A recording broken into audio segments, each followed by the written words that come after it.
everybody, welcome back to another Stoneforge gaming video, and today we're going to be taking a look at my Peacekeeper's Warband for This Is Not a Test. Now these models are all from mostly from two different lines. Two of them are from some old sci-fi models line that I'm not really sure. We just had it in our miniatures collection and I liked them, so we painted them up. And the other four are actually from Games Workshop, but they're from different eras in some of the different Imperial Guard sort of stuff.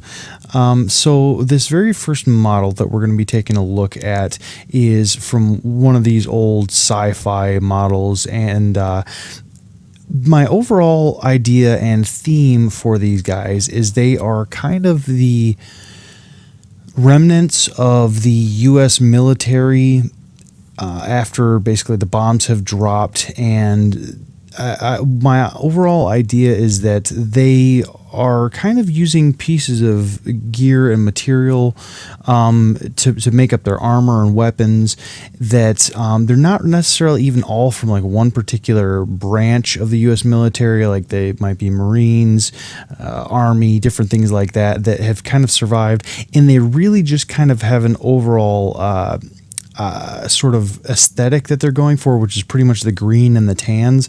And so they're not even necessarily like they're kind of all of the in my sort of backstory, all of the U.S. military that there are have kind of combined to make this one particular group of, like, say, lawmen, peacekeepers, whatever you want to call them. So the first guy was actually my captain. This is one of the officers. So I painted them up.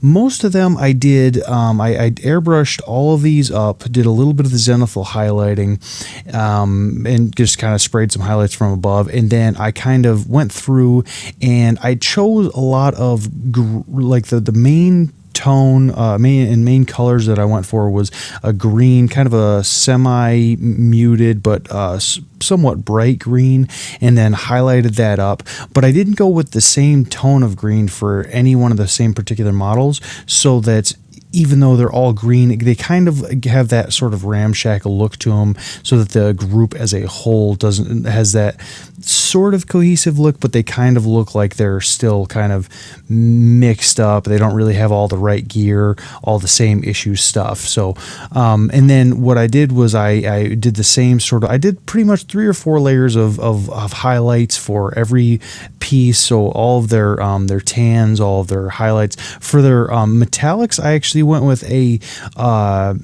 sort of standard where I did a layer, like their base coat, and then I actually did a wash of like Reikland flesh shade to give it that kind of dirty brownish metal look, and then I highlighted up with some different metallic colors just to kind of give it that dirty look. And then actually for all their guns, because, and this is just a personal preference of mine, I like guns that have that flat black matte look that you get when you have, like, say you have a 9mm, or even some I like rifles and stuff like that, usually that has that flat black matte look. So what I did was I actually painted them black and just did some very fine low saturated gray highlights, so that it popped a little bit but didn't pop enough to where it kind of looked out of place. I just wanted to give it a little bit of highlights.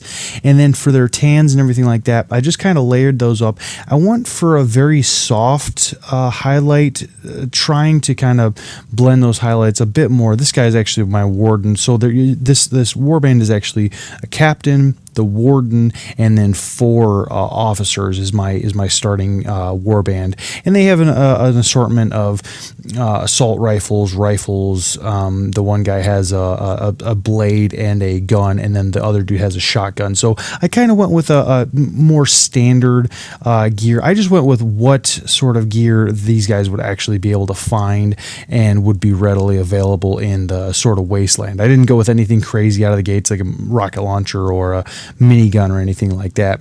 So I hope you have enjoyed this Stoneforge gaming video, and I hope you guys have enjoyed taking a look at these guys. And I'm going to leave you with a couple of stills so that you guys can check out some of the details on these guys a little bit closer.